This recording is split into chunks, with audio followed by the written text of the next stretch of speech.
Good evening. I'd like to call to order the City of Haslet's Planning and Zoning Commission meeting. Today's date is September 24th, 2024. The time is 6:35 p.m., and we do have a quorum present. Begin with just a few items of community interest. I'm not going to get into all the details, but there is a National Night Out activity coming up, a movie in the park activity, and then the City of Haslet is hiring, and there's a number of positions that are available. Moving on, we got our oaths of office for place 2 and place 4.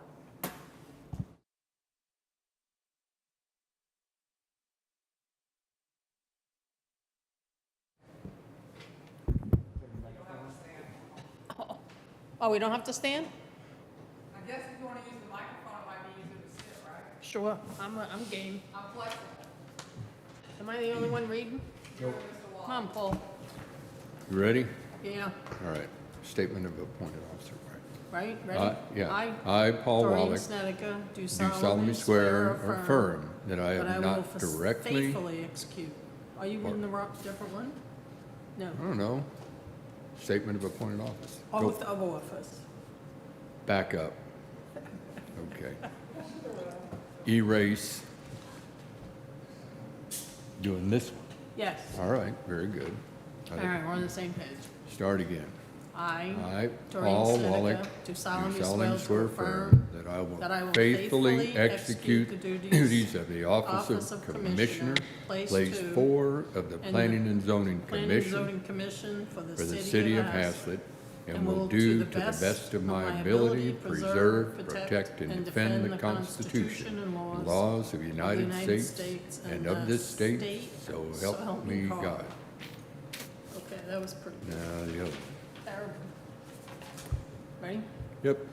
I, Paul Doreen Wallick, Snediker, do do solemnly swear or affirm that I have that I not directly or indirectly paid, offered, promised to pay, contribute, or promised to contribute any money or thing of value, and promise any public office or employment as a reward to secure my appointment or confirmation thereof, so help me God. Okay. Whew. Thank you for your continued participation. Moving on, consent agenda, agenda item number 5A, discuss, consider, and act to approve our regular meeting minutes from our July 30th meeting. I make a motion, we accept the minutes as written. Motion to approve is written. Is there a second? I second it. Motion been seconded. All in favor? Motion passes. Moving on, agenda item 6A, we are going to discuss the Haslet Code of Ordinances and potential recommendations and changes. And we're picking up where we left off our discussion from our July meeting, correct? Yeah, we are. We're gonna address several different items tonight, and that we want to bring back in a form of an ordinance to this board, and then hopefully to the city council. And we just want to run through a few of those. And we're going to see if this technology works. There we go. Yeah, this is the use chart for the. Can you see that? This is the use chart for accessory buildings, and we recently have run into some problems with this. There's some places that need some Ps on it for permitted, and one of them is in the downtown area. And over here on the right-hand side, you have the Old Town, and you have the core over here, where basically it does not have a P, where you have residential garages detached. And so we want to add a P in this space right here. And then also, there are storage sheds that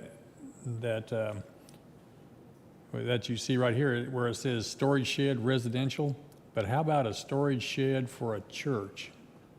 Church is, of course, not residential, and we have a church over here that wants to put a storage building in, and they can't do it. So we need to add another category in here for not necessarily church, but it's just a non-residential. Storage shed non-residential. Would that cover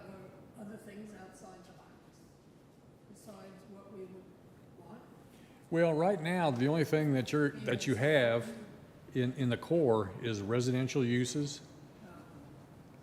plus City Hall, plus the library, plus a couple churches. And also, well, we do have a business over here too. But if they wanted to, if any of those things, even if City Hall wanted to put up a storage shed for something, for documents, or the library needed something, well, if we put something there, it would allow it to do it. And so that's something that we want to change. Is there anything else on that chart? No, I mean, are there any limits to the size of a storage shed? No, but we could add that as a stipulation. Well, 3,000 square feet right now is, 3,000? So when does it become something more than a shed, more like an accessory building? You said 3,000? yeah, the only limit we have right now as far as a residential accessory building is 3,000 square feet.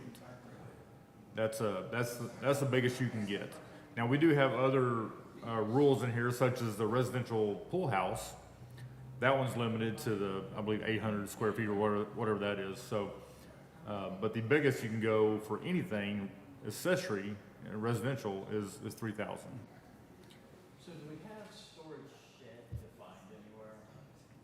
Is there a definition of what that is?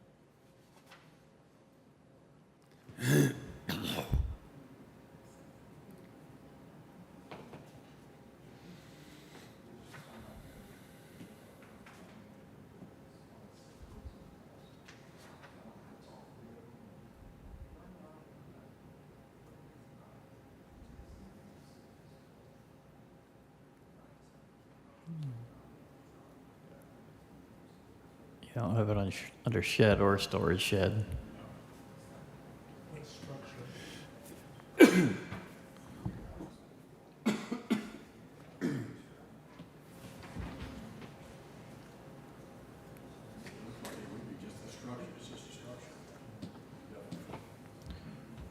I mean, there's a huge difference between putting a 3,000 square foot storage shed on one of these 5-acre lots that have horses and cows and goats and something in my subdivision or Ashmore Farms or somewhere.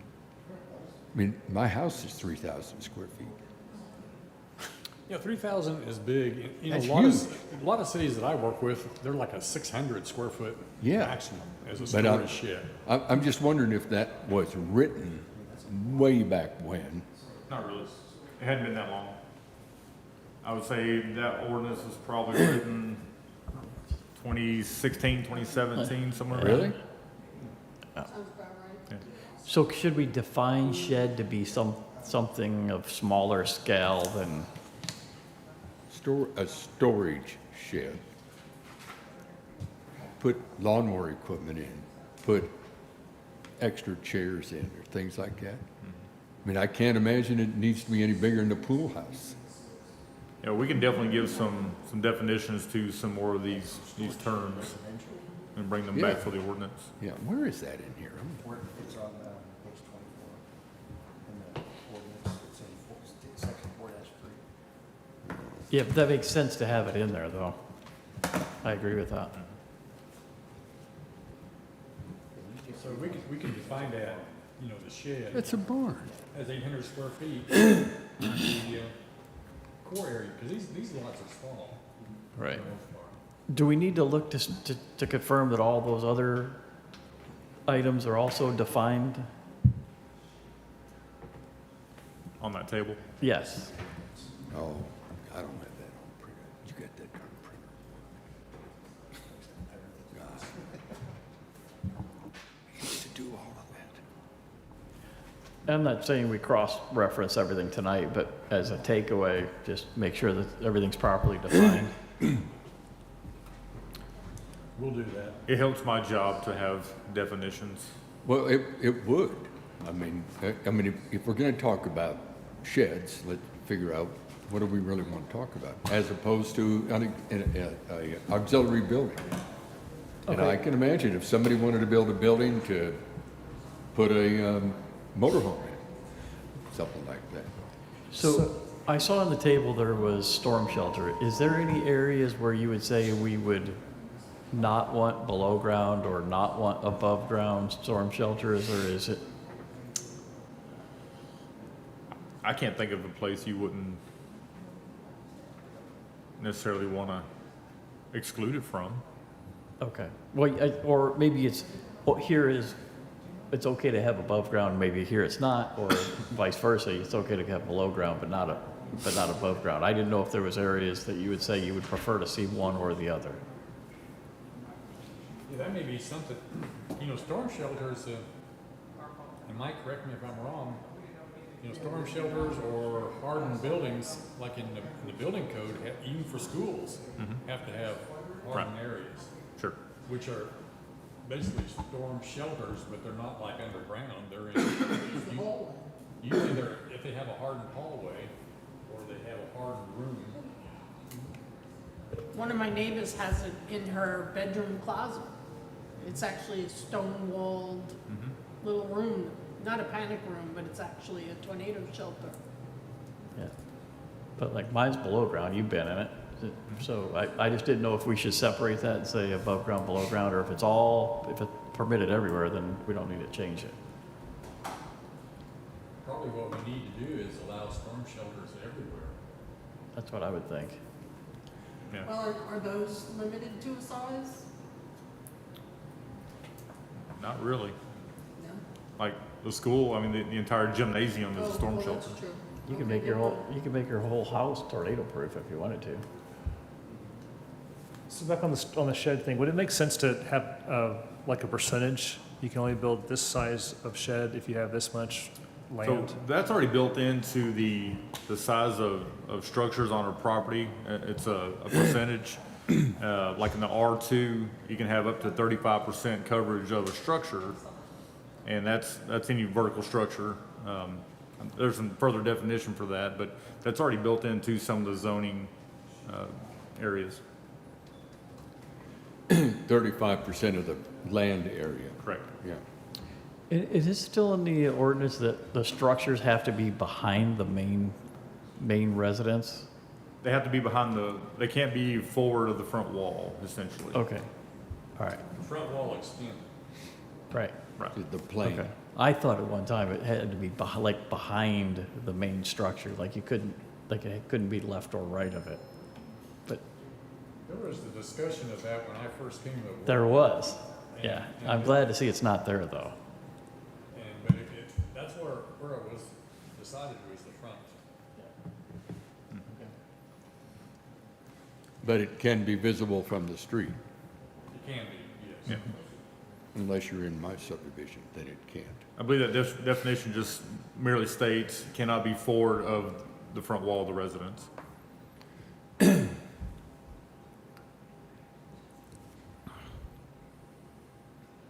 But anyway, we wanted to clean up some of those things since we have several things. And one of them is the 120 Main Street, that's the EDC property over here. There's a slab in the backyard, and that backyard, according to the ordinance way it was written now, they couldn't build a garage on it if they wanted to. And so when you look at our ordinance for the downtown area, we're showing detached garages as some allowed uses. So we need to clean up some of that language, and we're gonna clean up some other things, because I noticed the other day when I was looking at that, is in the chart, some of the, when it was transposed into the ordinance, some of the things had shifted. So like, there was a bunch of A, B, C, D, E, and F. Well, those things are all shifted down. They're not where they're supposed to be. So we need to clean some of that up. And there was also some language in there where on some of the downtown lots where the setbacks were actually from the curb line instead of the property line and that's what we wanted to do on some of these lots since they were very small. And we need to clean some of that language up just to make sure that it's really what we want to do. And so you'll see that when we come back with an ordinance. And our goal is to come back with an ordinance on a lot of this stuff at our next meeting, which is in October. So outdoor storage, I didn't think we had anywhere where outdoor storage was permitted.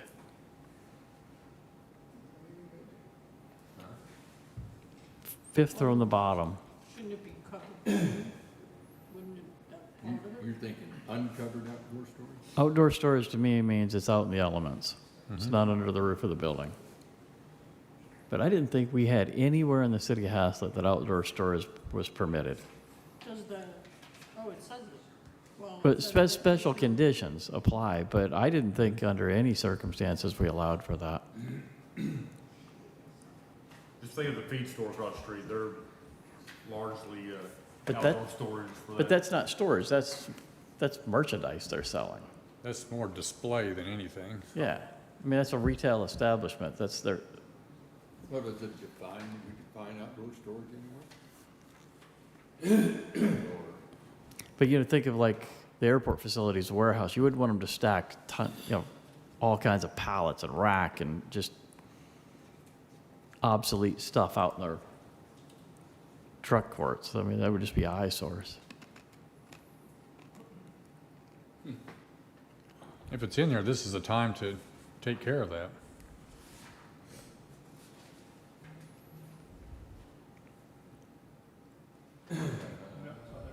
They look for storage.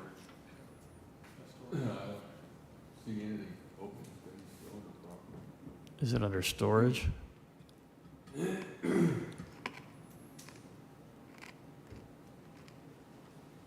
If somebody wanted to store something on the outside, could we treat it as a SUP?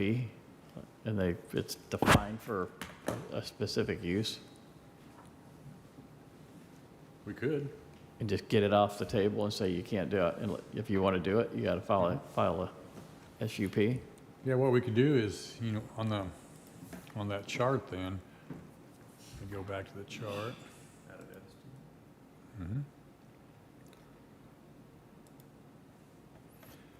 Is one of the things that we can do is, instead of a P, you put an S. So that you have to have a specific use permit if you want to do it. Yeah. And I can see in some places, in the industrial areas where you might want to do that. What does the little asterisks mean as far as additional standards apply? What are those? Well, when you go down here for all these uses in each category, there are additional standards. And let me just close this and go down there to it. There's starts off with the 4.3.5 is general standards, and then here's accessory building, different standards for different things. Setback, size, Yeah. types of build. So I like the SUP idea because then we can say, well, do we need to request some type of screening based on how they want to store it or what they're trying to store? Maybe some areas it applies, maybe others it doesn't, but that gives us some control.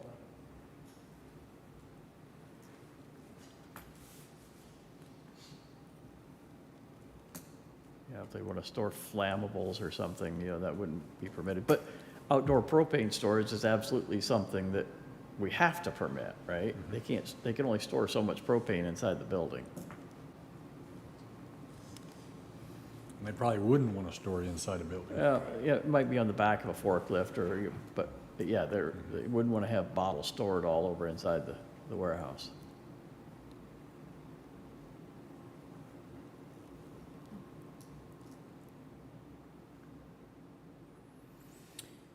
So where's Here's that section, 424? Here it addresses outside storage.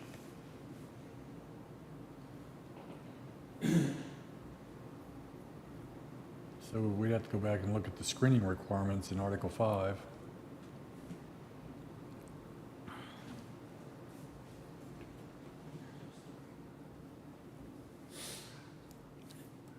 Article 5.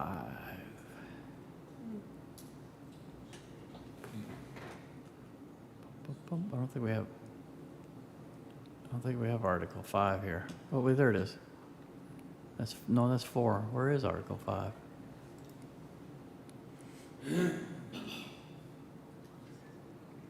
Screening and fencing right here.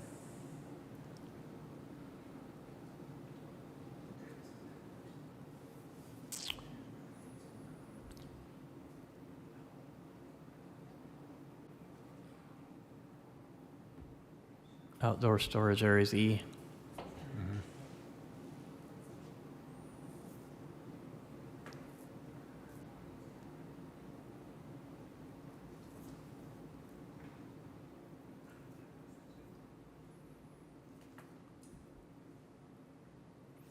You can have outside storage, but it's got some requirements as far as visibility and, So we just say the SUP has to address these, has to comply with this section E, right? yeah, not only do you have to get an SUP for it, it also has to comply with this section, all these other standards. Yeah, because maybe it's okay if, as a temporary activity, but maybe long-term, we don't want them storing, 2,000 pallets outside their warehouse. Right.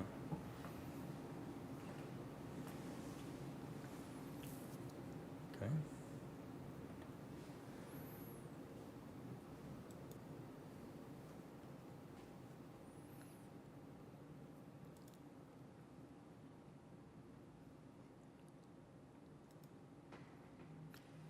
Anything else on this chart?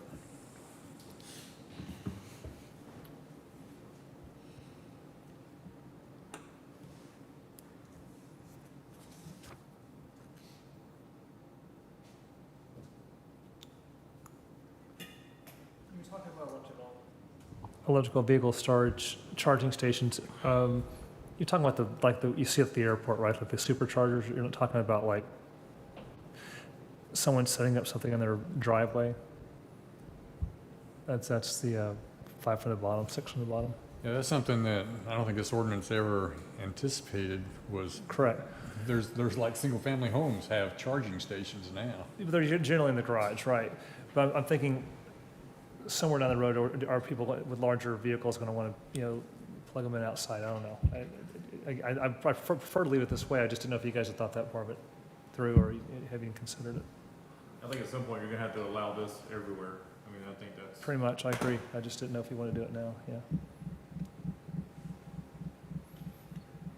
Because the, So is this a commercial charging station, or could this be read as a home charging station, or a city property charging station, a school?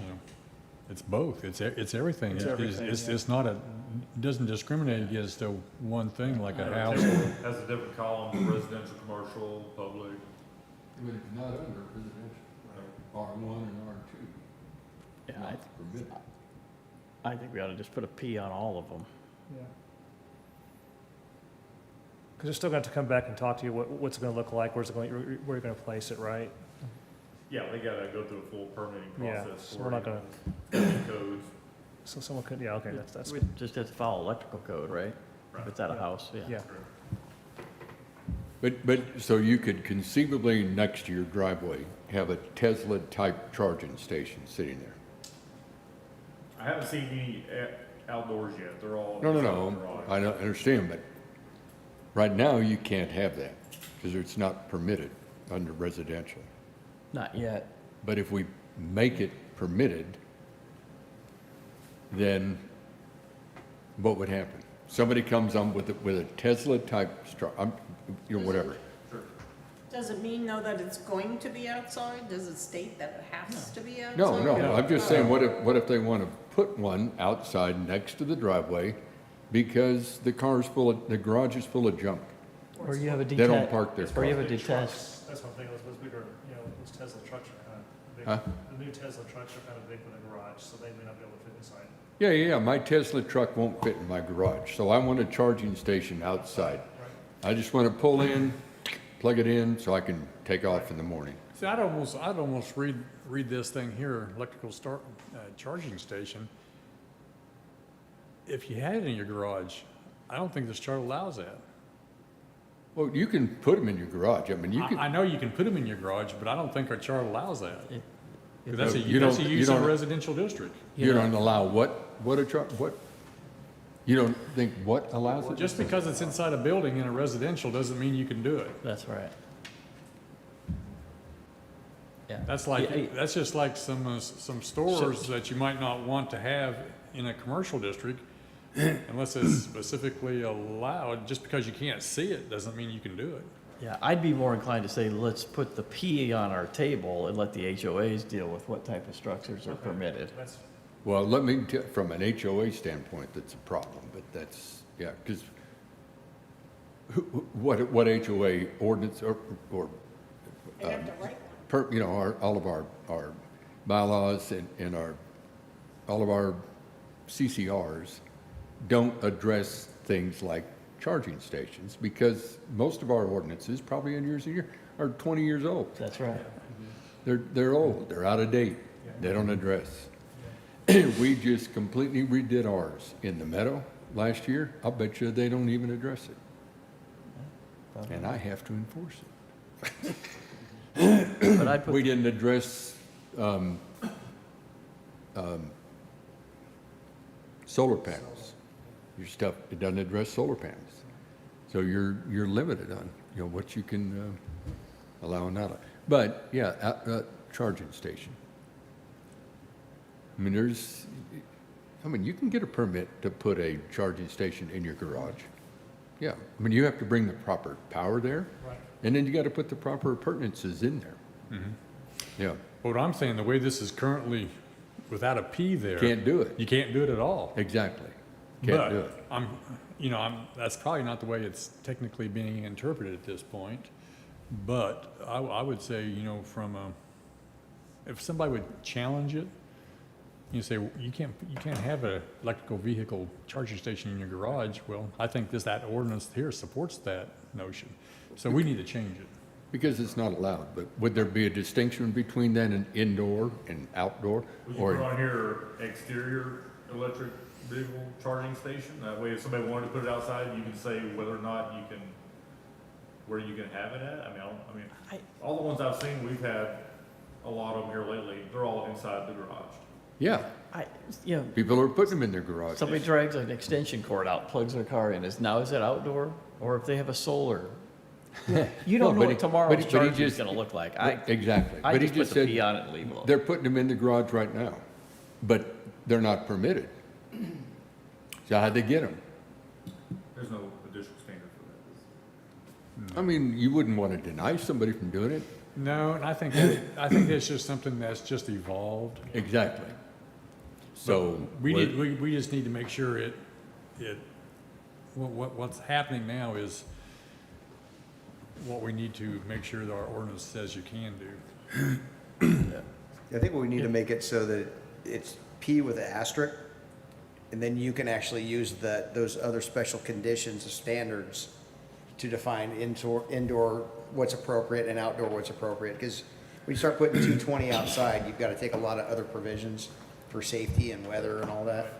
And so we can use those standards to differentiate between inside and outside. And one of the things I don't want to have happen is, okay, it says you can do a charging station, and when you put 5-bay charging station outside your house Charge Yeah. people. and charge Well, this people. also covered like multifamily, the multifamily standards. Well, They want to have charging stations that are outside for everyone to use. that's a really good point. With that in mind, I would say you should have a commercial charging and non-commercial Right, charging. yeah, residential and commercial or something like that, yeah. I agree. Yeah, that's what I was just gonna Yeah. say, residential or non-residential or something like that. Because, you could get somebody who has, 10-acre lot and he starts marketing a There you go. charging station. Come and charge your vehicle Yeah, I over think you here. hit it right. We need to make it residential versus commercial. Yeah. You're doing it for personal use versus commercial use. Okay, and then could we just take a look at the home occupation definition? I remember us writing all that, and there was a lot of restrictions of what can and can't be done in a home occupation, like no retail storefront, limit on how many vehicle trips per day and things like that. Yeah. Oh, working out of the house? Yeah, but this was all pre-COVID, so I just want to make sure that it's, Yeah, that's a good point.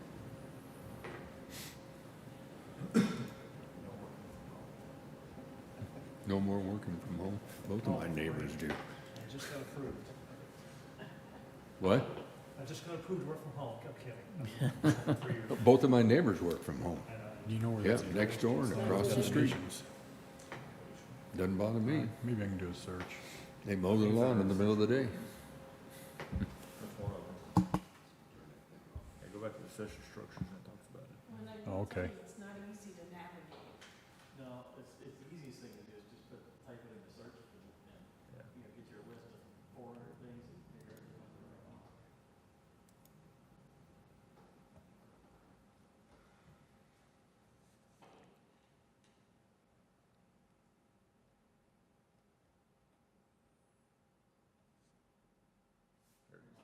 H.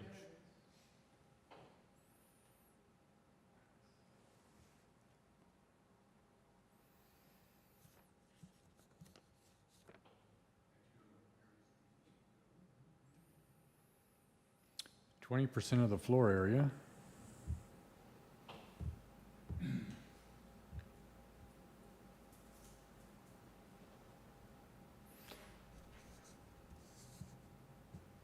No additional employees, just Residents.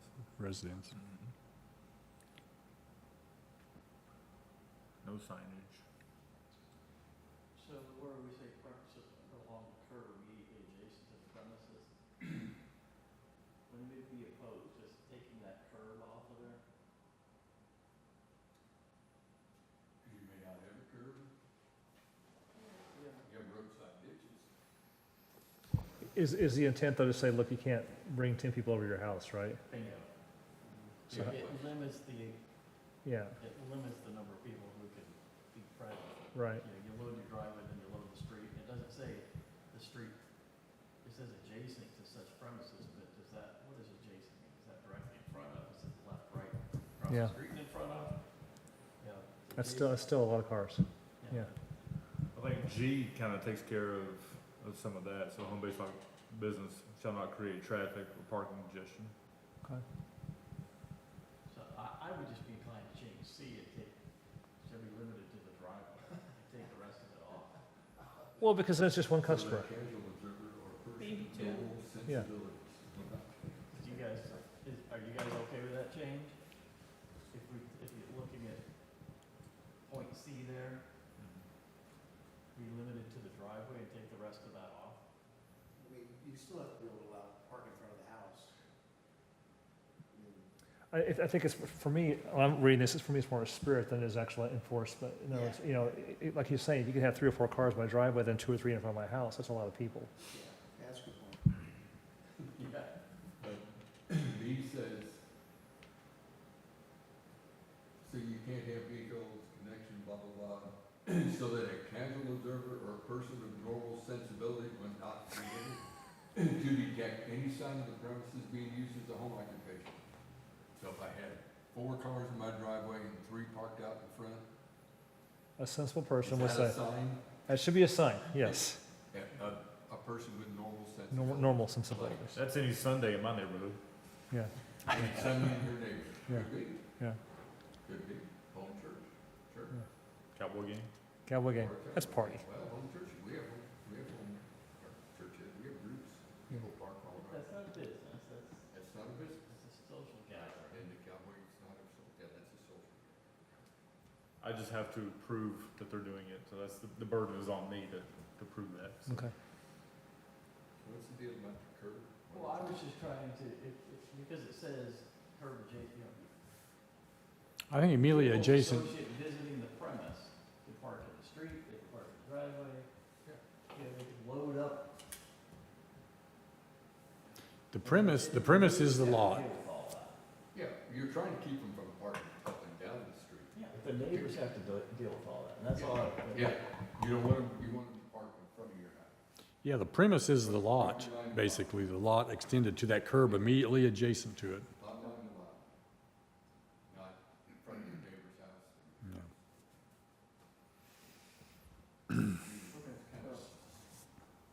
I'll come off of it, doesn't seem like it.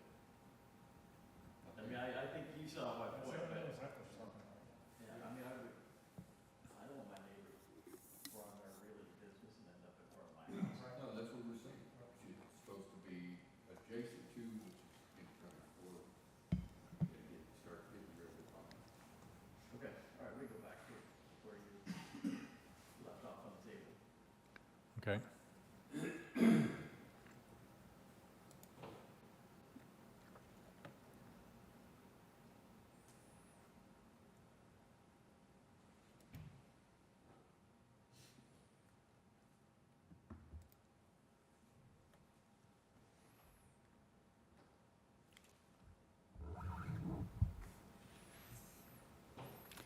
Oh, I Sure. don't have anything else on this table, anybody else? accessory dwelling unit garage, or no, the primary structure.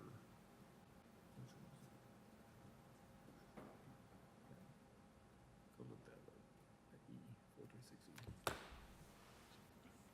We're gonna look one more thing up here. This is one I found before, I want y'all to kind of look at this and think about it. E. Okay, so number 2 of E right there.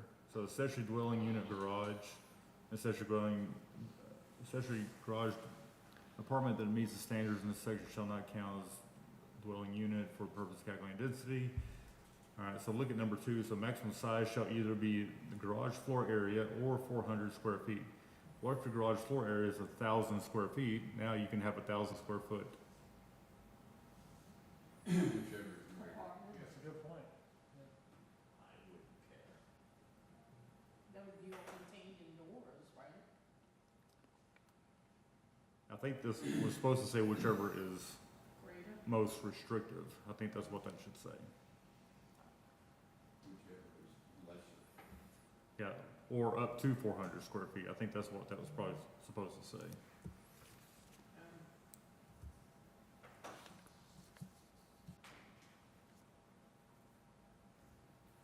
So it's like a, what, a, Oh, wait a minute, wait a minute. So maximum size can either the garage floor area or 400 square feet. Whichever is greater. Yeah, so if you have 1,000 square foot garage, you can have 1,000 square foot apartment on top of apartment. that. Above the garage. No, I know what you're saying. Yeah, So that was written kind of weird. yeah. Yeah, that's why I want to bring attention to this, because You it could was have not, another house up in the garage. because I used to tell people you could have up to 400 square foot, and then they're like, no, I can have whatever my garage floor area is, and that, they're right.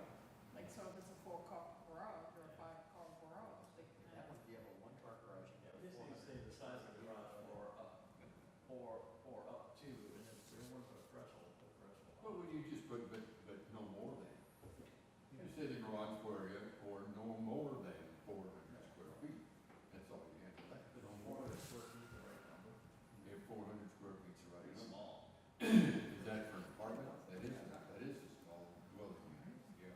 If you're gonna have a pool house is 800 square feet. Can you put a 800 square foot apartment above your garage and have a stove in it? According to this, yes, because it is allowed with this. So, I mean, you could have up to however big your garage is, you could No, I have up, understand. But if we say, but no more than, rather than 400, right. it's 800. You got 800 square foot apartment above your garage, no big deal. Also, they'll end up building whatever they want, they just won't call it a dwelling unit. Yeah. They'll come in after the fact and put whatever they want to in there, so. Exactly right. Yes, they can do that. Well, they can, except to put gas or electricity to it, they've got to have a permit. You gotta have a permit to do anything in here, but Exactly. But I'm it's, just saying, if they build it Yeah. without it, Yeah. and then they wanna come back later and run 220 to put a stove up there. And it's all office space. They put a bed in. Yeah, right. And they turn it into a kitchen rather than a little kitchenette. But That- maybe we're- 800. Uh, Not more than 800 square feet, Yeah. which matches your pool size. So I know we have the, what's the number of, so go up to the next one. The detached, let's see, where is it at?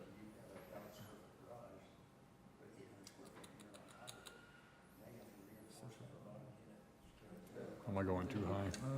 Trying to figure out where it is. Go back down, let's see if it's down here. Now you have to submit architecture. It's the accessory dwelling unit primary structure.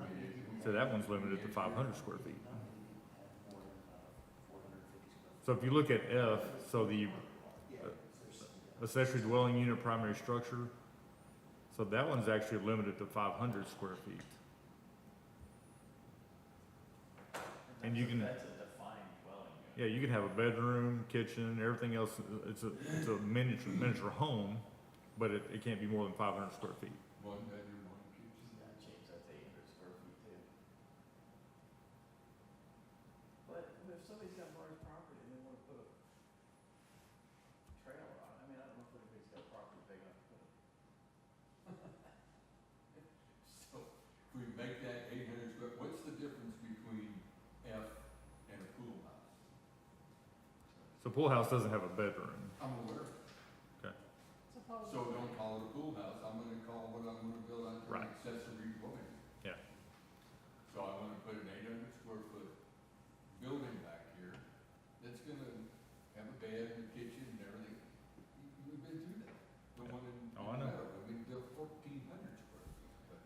That's why we're trying to limit some of these sizes because those Well, I large. mean, if you're gonna limit it, but now that you said that he can build an accessory dwelling unit, we've now let him build an apartment in the back of the house and rent it out. According to this ordinance, you can do that. It can't be more than 500 square feet. Well, I mean, unless you, well, if you build that garage apartment, then you can have, according to this, as big as your garage. So, I mean, there's really no limit on that. So that's why we're trying to change that part of it. If we put up, but not more than. Yeah. That's what I'm saying. If you want it to be 400 or you want it to be 800. But in any of these cases, if they make it a dwelling unit, it becomes possibility of rental property. Sure. Absolutely. Probably something we need to think about, and is this the way we want to go? I mean, I got somebody, You got the mother-in-law thing. Yeah. My neighbor next door asked me that. I have an Years ago. outlaw house in the backyard. Uh, I have an outlaw house in the backyard. My son lives there. You said outlaw? Outlaw, that's what I call it. not an It was Indian my outlaw mother. house, that's your own boy? Okay, My mother-in-law lived there when she passed. My Yeah. son moved it. there you go. But it's like, it looks like a garage, right? A detached garage. I don't know how big that is. I think it's 20, might be 26 by 26. yeah, it's not very big, I know that. It seemed like they were trying to stick with some of these measurements in here. Well, 500 square foot, it's something to live in, 800 feet. 800, 20 by 40. Guess the question is, do you want to have two houses on a property? Well, that's the problem. Yeah, we is could all of this stuff You're- becomes. You're about to allow that if you, Accessory dwelling units becomes a dwelling unit. That means rental property. By definition, 2 units on one lot is a duplex. Yeah. So you're actually, these are all duplexes when you have living Yeah, when you quarters. add that. It's really good. Yeah, but they're limited to the square footage of the structure of the property. It's not allowed. I'm not saying people have to done it. Well, I'm only saying that somebody wanted to build one, they actually ended up building it, and they got into a big brouhaha with your subdivision, and they ended up doing it. I think they went to court,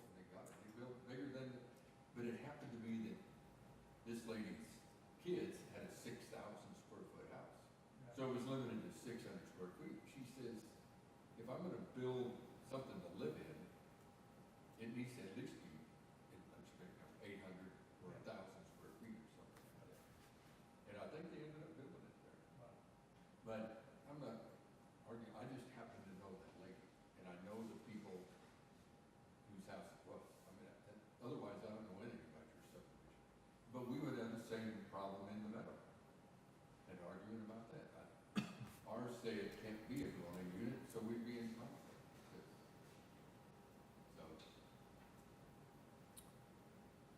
So I thought we were trying to get away with allowing multifamily on single-family residential lots. That's why I'm bringing this up is, Yeah. Could it be worded so that it's no So- money can change hands, only like family or whatever? So I mean, let's- that's not the right wording, I'm sorry, but. So let's go back to our table, because I think I think there might be a solution here. So let's go back to the table. Okay, all right. I don't want to shut down your question. No. But your No, you guys have a good answer. your question's good. Yeah. Okay. But if we look at the table, instead of R1, accessory dwelling unit, it's not even permitted. Yeah, accessory dwelling unit is in R1, R2. The dwelling unit, the garage. Primary structure. The garage. Primary Okay, structure. so just take the Ps off of those. In the R1 and R2. They have, I know in our subdivision, they have several multi-gen homes, and that's what those are. Okay, you can't undo what's on the ground. No, I'm saying, but I mean, multi-gen homes, But that's all in one unit. Right, well, that's what this residential primary structure. That's basically saying a secondary unit within the primary structure. Correct. go look at that definition of that primary structure, because that's not how I read it. It says it's gotta have a different entrance from, it can't be seen from a road. It's got some different definitions to it. It leads me to believe it's a different structure, just a primary, it's always confused me, trust me. It's almost not, what, an oxymoron where you have it says an accessory, but it says also primary. Yeah, this has been It's, very it's confusing. one, for me. it's one or the other. It actually is kind of confusing. I was looking at that too, so it's, They should say secondary dwelling unit And primary Yes, structure. That's how it absolutely. should be, that's how that should be defined. Yes. So it says in primary structure, secondary structure. I think so. That'd be better for me. Yeah. I think what we don't want to see is somebody putting an addition on their house of another apartment right next to it. Yeah. Right. Usually there's no communication from the primary house to that secondary part. You have to go outside to get into the other one. Right. That's why the next gens in Caraway and everything else has been Yeah. allowed, because you can go in from one front Like an door. outside and an inside. Yeah, you can go in the entire house through one door. Yeah, otherwise it becomes multi-family housing. Right. And you don't, and that, that's, I would just I would change that to secondary structure and take the Ps off of R1 and R2.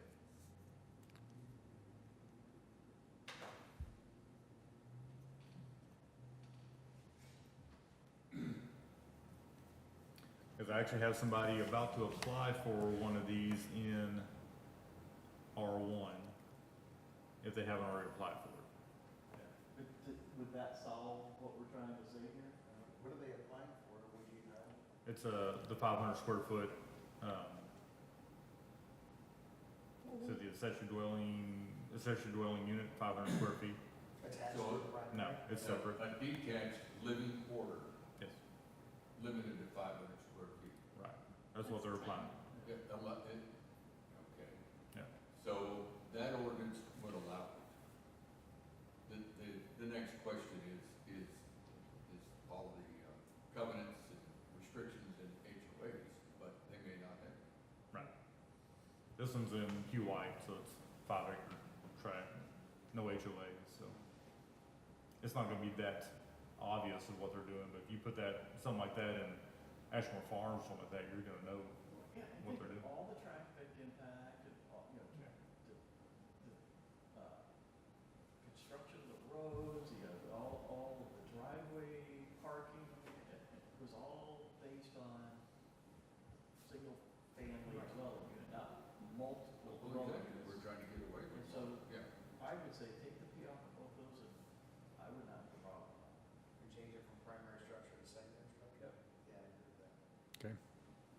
So noted. You good with that? Mhm. All right, where are we going now? You need to keep it at 500 square feet. Well, if it's on, if it's only in the ag area, I would say they raise up 800 square feet, make all the numbers. Yeah, make them all 800. I wouldn't care if that. I wouldn't care if it's in an ag area. If they, can we take a quick break? All right. We're just a workshop, so go ahead. Okay. Okay. What was all that? Wasn't me. It was a fire call. Does that mean you have to leave? No. We got people at the station. Okay, this is what I was, I thought that was James. I'm sorry.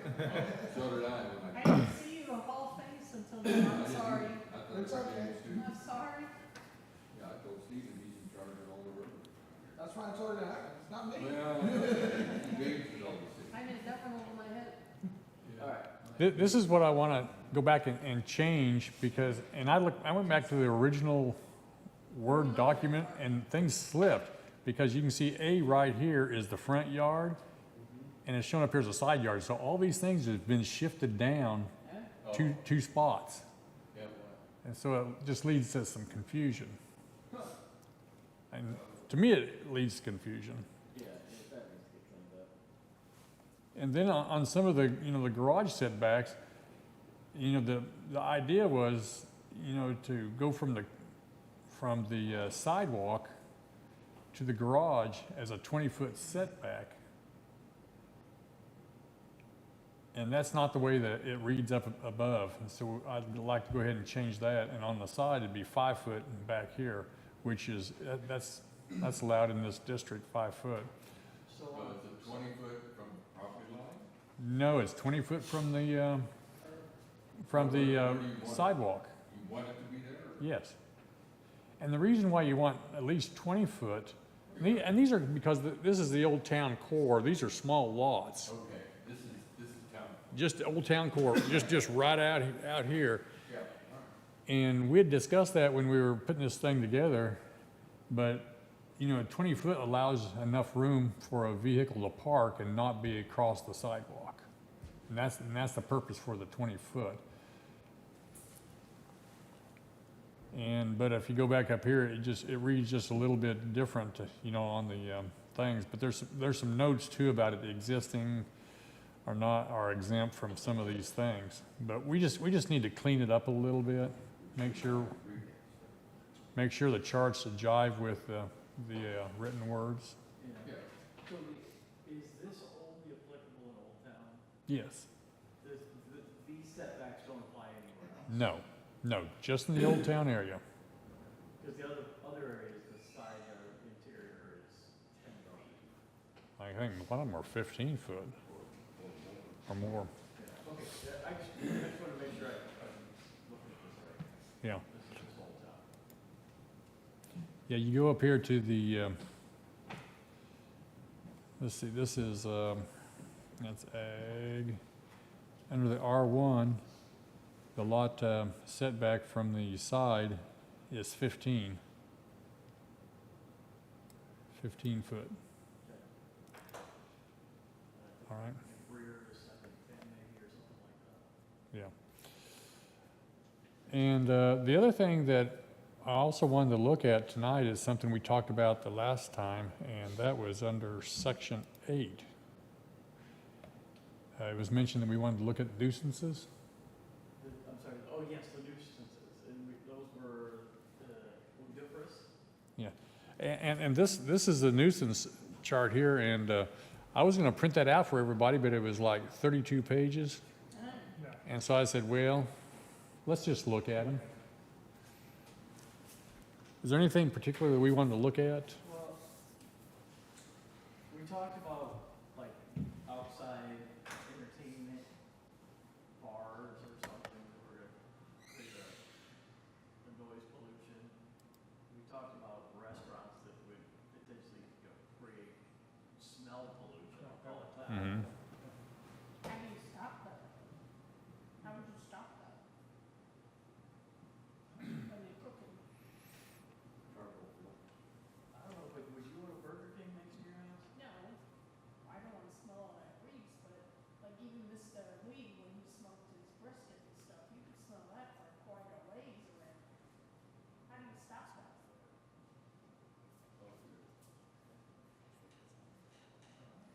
reminds me of downtown Fort Worth when Mrs. Baird Bread Factory used to smell up. I used to enjoy going through that area of town. Make you hungry. I don't understand how you would stop that. I don't know, Lee had a big fan pointed at your house. That's probably what it was.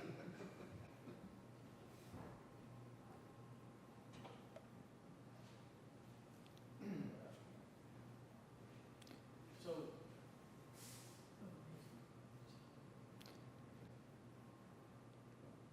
It's got the sound, you know, in a residential area from 10 p.m. to 7 a.m.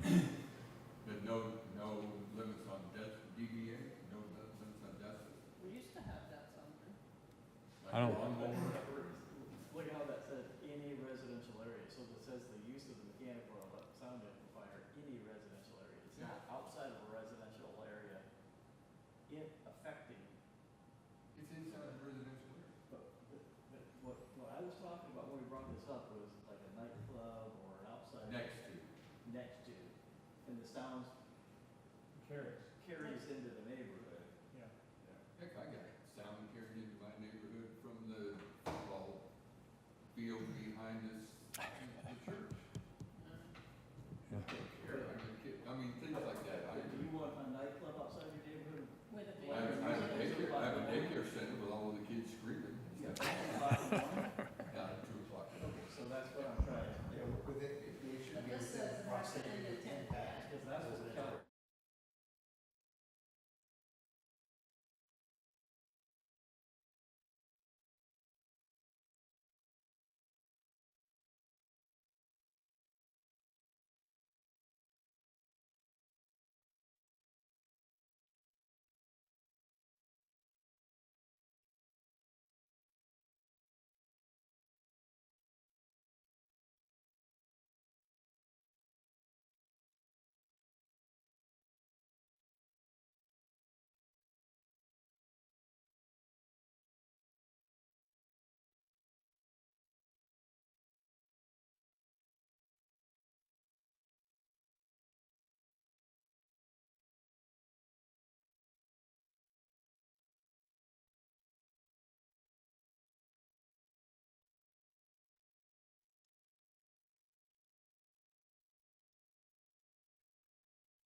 Yes. I'm sorry. We're not used to the newbies. But all along Haslet Parkway, when the city and the EDC, part of that, when we were looking at that, I mean, all of that was looked at as commercial stuff all along. Restaurants, maybe some townhomes, things like that. But if you're gonna have mixed use where you could have townhome and then commercial around it, people that move into a townhome or surrounded by a commercial area know that that's possible. I mean, you could have something going, they may want that. I mean, who knows? But In I'm many talking cases- about something next to, if they were on the south side of Haslet Parkway, and then, what's your subdivision? Caraway. Those people that were on the north end of Caraway might Yeah, hear stuff. and also Sweetgrass, because there's commercial on the north side of Sweetgrass also. Yeah, on the north side of the street, right, between Sweetgrass and Haslet Parkway, that Haslet area, Parkway. right, yeah. So all of that area is, so, How would we rewrite it to make it so it's anything that impacts the residential areas? Well, maybe you say, as a starter, maybe you say they can't use any mechanical or sound amplified devices outside of the structure. Okay? So everything, any of that stuff has to be done on the inside. they can't have a patio out there with a band outside? Not after 10 PM. But if they have a patio and somebody playing a band out there, I mean, after 10 o'clock, after midnight, whatever, I mean, Fort Worth has an ordinance that says during the day, or 70 decibels during the day and 60 decibels at night in residential zones. Yeah, that's the residential Can't one speak. here. We're talking about something outside of a residential. We gotta make sure too that, Haslet has a small staff of people, Yep. and I don't know if you have the equipment to record decibels, Or you can do that on your phone. but, Yeah, you do that right here, Maurice. yeah. But you still have to have somebody Somebody to do it. to enforce it. Mrs. Smith will do it, and she'll report it to you. They say that in their unincorporated areas, they're not allowed more than 85 decibels. That it's breaking the law, and that's the state of Texas law. Here's what I would say is we should look at what Keller did for their Old Town area because they had to deal with this exact issue. That's a good You idea. have the biker bars over there Yeah. were just cranking out the music Yeah. and disrupting all of those neighborhoods right across the street. And so that's why I bring this up, because they dealt with it for years. Okay, yeah, rather than inventing our own solution, Right. let's plagiarize. Absolutely. Sure, I don't have a problem with that. Look at what they did. It's called not reinventing the wheel. Oh, is that what it is? Yeah. Okay. Okay, I so know, that was the, I know. when But we that's a talked good about point. this last time, that was the primary concern I brought up. I understand. Yeah. That's a good point. Well, I tell you what, for our next meeting, I'll bring that ordinance here, Keller's Yeah, ordinance. all right. Yeah, I'm looking at it right now. Yeah. Okay, was there any other areas you wanted to review tonight? But in the residential noise situation, you need to put some decibel limitations in there. So take a look at that. I mean, like you said, 75 dBA during the, before 6 o'clock and after 6 o'clock, 65 or whatever that read. Something like that. I mean, what's a lawnmower at 20 feet? Stuff like, all I know. That's actually exempt in our noise ordinance, but Lawnmower, yeah. But, the point is, there are certain limits for DBA that, that you ought to be able to tolerate. So, and you can measure them on this. I don't know if I would hold that up in court, but This? Well, it reads it. or judgment. No, you may not. I'm not talking about going to court. I'm just talking about being reasonable, Somebody go in there and say, hey, this thing's cranking out at 90 dBAs and it's oscillating and peaking, Yeah. My church, we do like this, it gets so You sing loud too in loud? there. It gets loud in there, man. I mean, we can't even sit in the sanctuary when they're playing. Go back to the chart. The use chart, or the Permitted, permitted chart. Permitted uses?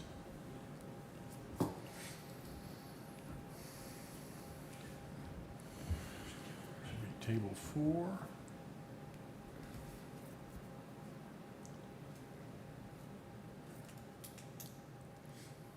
And, yeah, and there's one change too I want to make when we're looking at the downtown area, that it was oversight, Just prohibits the use. In and adjacent. and that is, churches are allowed everywhere except pretty for one restrictive now, district. isn't it? A lot where? Sorry. They're allowed in every district except one in the Old Town Core, and we have a couple churches. There's 3 of them, isn't it? Or 2 at We least. have at least 2, and so we need to put a P right there, and Yeah. that's I where. agree. Yeah, in and adjacent to residential areas. I know, So they covered it both. Yeah. Yeah. we don't zone God usually. Take a screenshot and send What, it. was there something particular you wanted to look at? No, I mean, because there's like 17 pages of this use chart, I think. It's killing my eyes. Can't read that stuff. Yeah, can you read that? I got it. Yeah, can you go back 3 more up? Yep. Okay, I see it.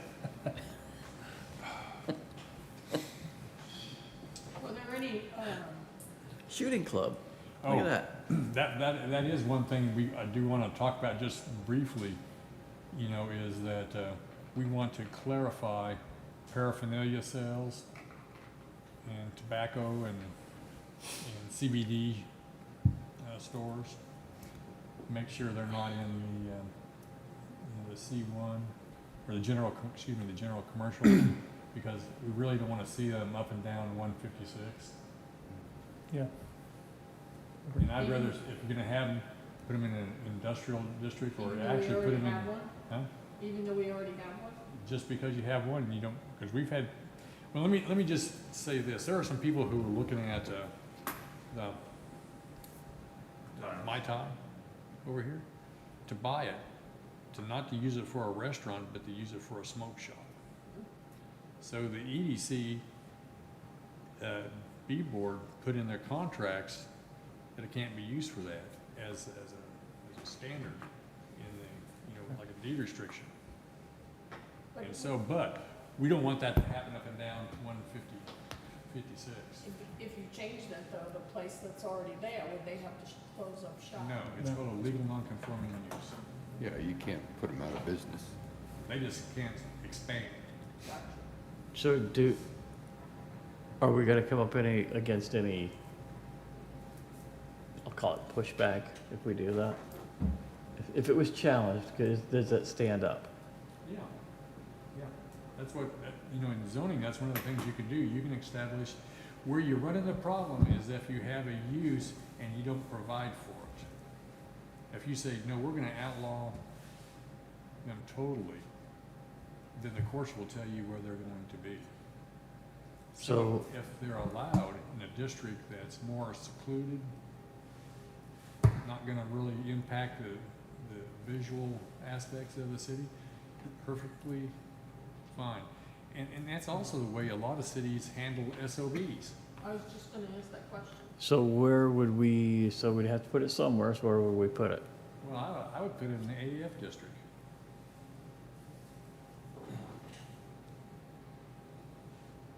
Airport facilities. But it's If a they re, can- but if they can get it, somebody, if they. but is retail sales permitted in airport facilities? Well, we could do that. We could change it to those being allowed there. You just have to put a P in that category for that use. Or we could do it in industrial. Or you can do it industrial with a specific use permit. And that way, Okay. but then again, you might see some appear on Westport Parkway. But most of that is industrial, so I don't really see a lot of that. Yeah. I mean, when I say industrial, they're already big buildings. and properties. I like the strategy. Definitely. Well, see, and here's the way a lot of cities I did in one city, how we controlled SOBs is to make sure is you give those a category that just so happens that every piece of property that's in that category, the city owns. It's allowed, but that doesn't mean the city has to sell it to them.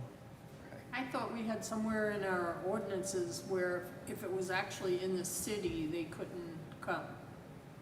If it was in the city limits, they were not allowed. I don't know if that disappeared, but that used to be in our ordinances. Remember that, I remember we had to designate an area that it was And we did permitted. over by 287. But Yeah. I assumed if it was within the city limits, they were not allowed. Like the fireworks stand, if that property ever became within the city limits, they would have to go by law.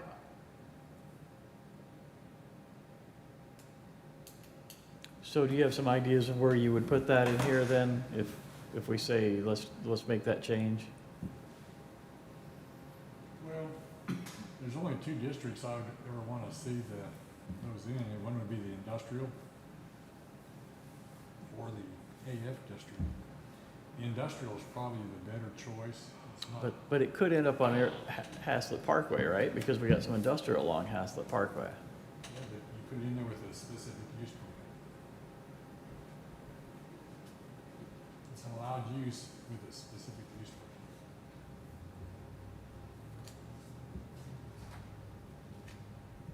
Okay. It's just a choice. Versus putting in an AF with a SUP.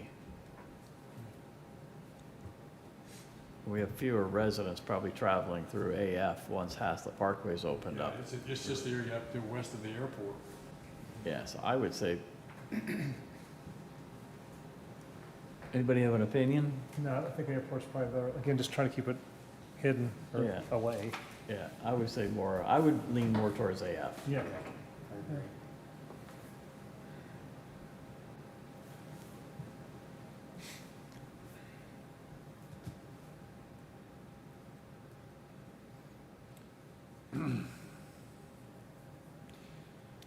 And just so you know, it's gonna be where a certain amount of their sales is for that, because there are other stores like 7-Elevens, they sell a certain amount, Yeah. you know, Yeah. small amounts.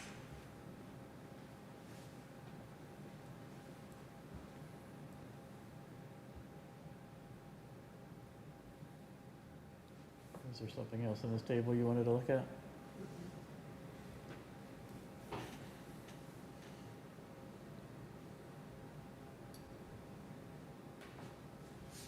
All right.